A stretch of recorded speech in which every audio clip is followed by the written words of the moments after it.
Ang tawag dito ay Ring of Fire. Ito ay isang uri ng flare effect na bilog na parang apoy na ihaharang lang natin sa lens ng camera at ma-achieve na natin yung ganitong effect. Pero paano nga ba natin ito nagagawa? Yan ang pag-uusapan natin in this video. Ginagamit ko yung item na to kadalasan sa mga first dance sa reception kung saan maraming ilaw. Ginagamit ko rin to sa mga pogi shots, beauty shots, lalo na yung post-nap. Pero ito ay magagamit lamang kapag may liwanag ng ilaw o sinag ng araw na tumatama sa lente, lalo na kapag mga sunset or sunrise. And samahan nyo muna akong bumili ng item na tinutukoy ko. Dito ko siya mabibili sa isang hardware na hindi ko na lang babanggitin ng pangalan pero katunog ng pangalang Wilson. Wilson! Wilson! Dito mo siya matatagpuan sa section ng mga gripo, tubo, mga showers, mga section ng lababo, etc. Ang kailangan lang natin kunin ay yung tubong ganito.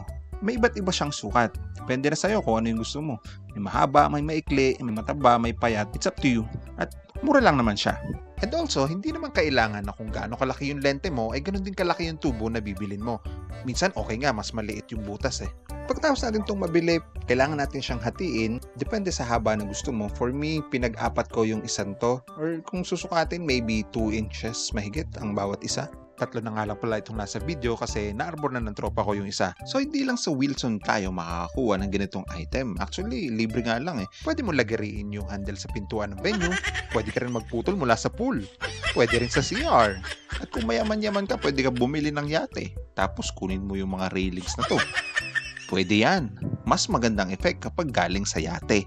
So yun lang, pwede na natin siyang gamitin. Let's start. Ganito yung itsura niya. So this is garden wedding at medyo madilim dito kasi kokonti lang yung mga ilaw. Kaya hindi ganun karami yung ring of fire na makukuha natin dito. And by the way, I'm using 90mm 2.8 na macro ng Sony. And mamaya, tatry din natin yung 85mm siguro. And ang importante dito, kailangan nakapilantik talaga yung dulo ng daliri mo para mas maganda yung effect.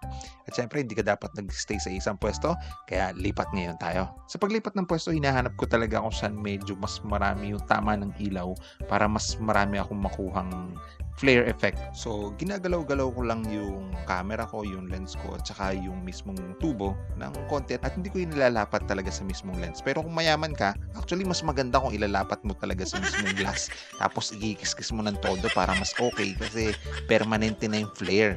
And since poor nga ako, kiss-kiss mahirap lang po yung tawag dito. Pero kung mayaman ka, mas okay, kiss-kiss mayaman. Go! Kaya mo yan. Sayate mo nga kinuha eh.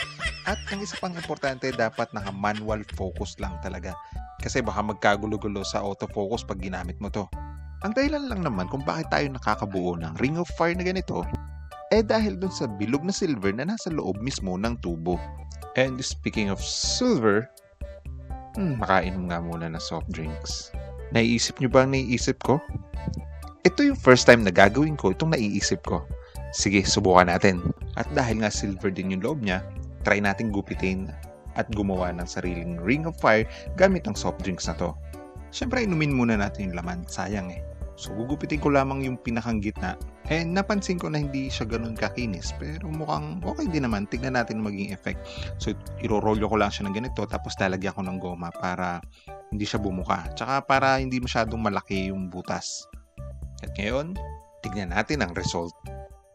Una ko siyang pinagamit sa photographer na kasama ko at mukhang okay naman at gumagana. Pinatry ko rin siya sa main cam during first dance at mukhang okay rin naman. At ngayon, ako naman ang susubok. So this is morning wedding and this time, hindi ko nahahawakan ng tube na to. Ididikit ko na siya sa mismong lens. So kinabitan ko lang ng blue tack yung gilid ng lens ko para dumikit.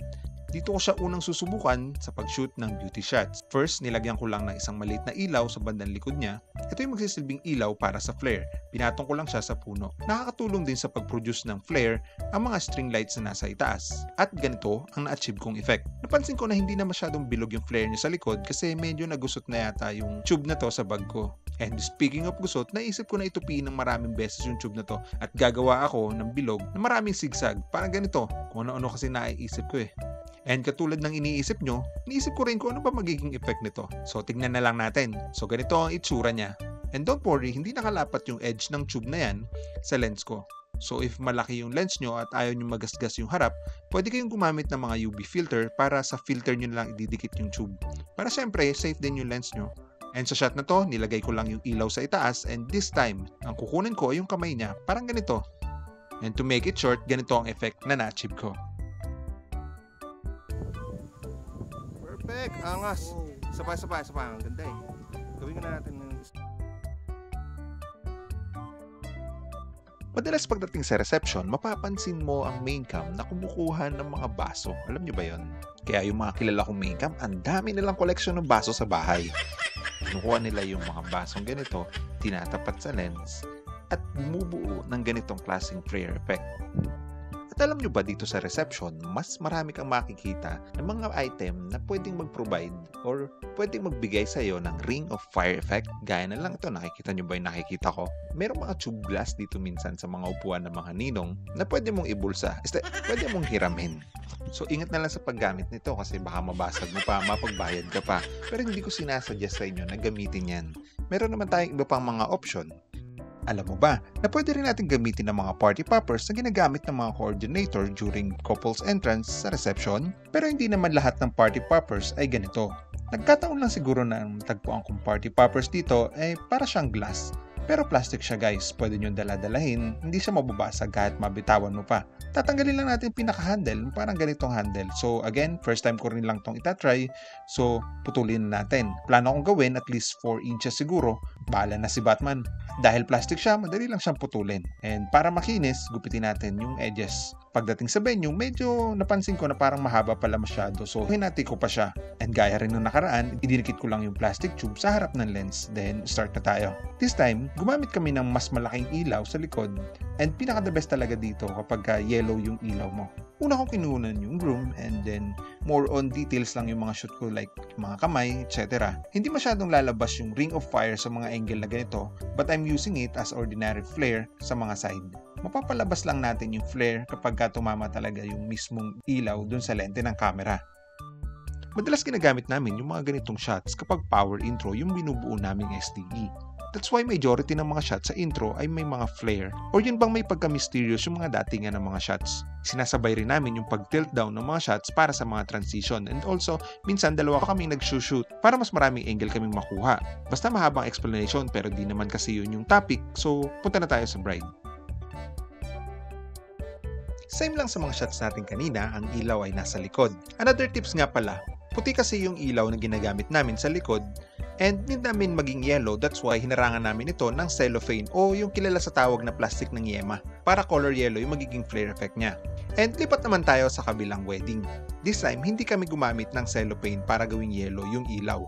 Nasunog kasi siya during shoot last time, so hindi pala advisable yung cellophane sa mainit na ilaw. But this time, tinakluban na lang namin ng dilaw na kortina yung ilaw para maging yellow din yung effect. And this time, mas maganda pala yung effect. So, ganun lang. Diskarte lang. So, paano? I hope may natutunan na naman kayo. And by the way, ang vlog na ito ay hatid sa inyo ng Alloy Films at Framer Studio.